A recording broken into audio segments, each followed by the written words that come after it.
ဒီနေ့ရဲ့32သင်းရှုံးထွက်ပွဲစဉ်ရဲ့ဒုတိယမြောက်ပွဲစဉ်အနေနဲ့မြန်မာစံတော်ချိန်မနက်3နာရီမှာကန်မယ်ဂျာမနီနဲ့ပါရာဂွေးပွဲရဲ့ပွဲစဉ်လေးအကြောင်းကိုသုံးသပ်ပေးခြင်းပါတယ်ဒီပွဲမှာဂျာမနီက1.80ဆိုပြီး body ကြေးပေးထားတယ်ဂိုးပေါင်းစည်းအနေနဲ့3.60ဆိုပြီးတော့ပေးထားတယ်ဂျာမနီကသူ့ရဲ့အုပ်စုတွင်ပွဲစဉ်တွေမှာတူရာဆောင်းကို7-1နဲ့9ပြတ်နိုင်တယ်အာဘီဂို့စ်ကိုခက်ခက်ခဲကစားရင်းနဲ့2-1ဆိုပြီးနိုင်တယ်နှစ်ပွဲနိုင်ပြီးတော့6မှတ်ရထားတယ်နောက်ဆုံးပွဲကြမှာအီကွေဒေါကိုအမှတ်မထင်မဲ့2-1နဲ့ရှုံးသွားတယ်ပါရာဂွေးအသင်းကတော့သူ့ရဲ့အုပ်စုအတွင်းပွဲစဉ်တွေမှာAsian US ကို4-1နဲ့9ပြတ်ရှုံးတယ်ဒုတိယပွဲစဉ်တူရကီနဲ့မှာသူတို့ဥဆောင်ကို3မိနစ်မှာရတယ်ပထမပိုင်းမပြီးခင်မှာအနီကက်နဲ့တယောက်ထုတ်ပယ်ခံရတယ်ဒုတိယပိုင်းတစ်ပိုင်းလုံးတယောက်ရော့နဲ့တူရကီကိုခံပြီးတော့ကန်သွားပြီးတော့အဖိုးတန်တကိုးရဲနဲ့ပဲအနိုင်3မှတ်ကိုရသွားလို့ဒါအကောင်းဆုံးအုပ်စုတတိယအနေနဲ့ဒီအဆင့်ကိုရောက်ရှိလာတာဖြစ်တယ်နောက်ဆုံးပွဲစဉ်မှာလည်းဒါဩစတြေးလျနဲ့စီစီဆိုပြီးတော့ပဲတရေရအောင်ကန်နိုင်ခဲ့တော့4မှတ်နဲ့အကောင်းဆုံးအုပ်စုတတိယနဲ့ပါပြီးတော့တက်လာတာဖြစ်တယ်ပါရာဂွေးတွေအဓိကတော့ခံစစ်ပဲ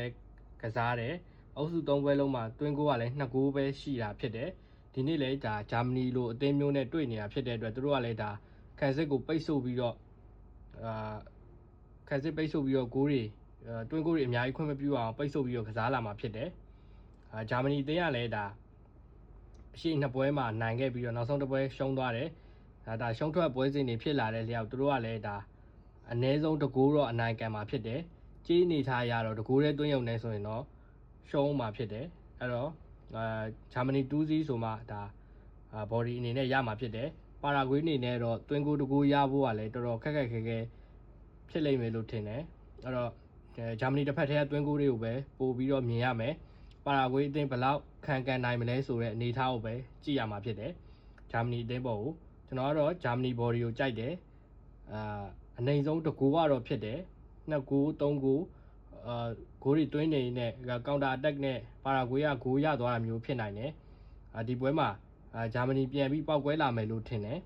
ဂျာမနီ body လေးကိုတော့ပို့ပြီးတော့သဘောကျတယ်ပါရာဂွေးအသင်းအသေးအတန်ခံဆော့နေနဲ့လဲ 1C 2C လောက်နဲ့ပြီးသွားတာမျိုးလည်းဖြစ်နိုင်တယ်အဲ့တော့ဂျာမနီနဲ့ပါရာဂွေးကတော့အဆင့်တိုင်းတော့တော်တော်ကွာပါတယ်အဲ့တော့ဒီပွဲမှာတော့ဂျာမနီ body လေးပဲကြိုက်ပါတယ်